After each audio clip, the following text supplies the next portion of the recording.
பாதாள உலகத்திலே அடிபிடியாய் அம்மா வயர்கள் நொந்து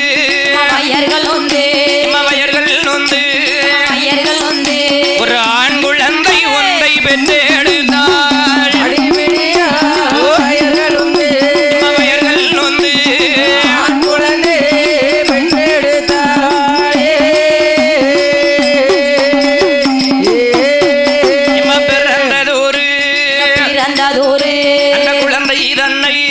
குழந்தை தன்னையே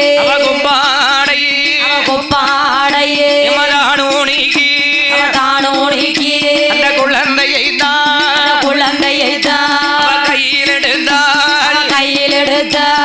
தண்ணீர் கொண்டு முகந்தொழித்து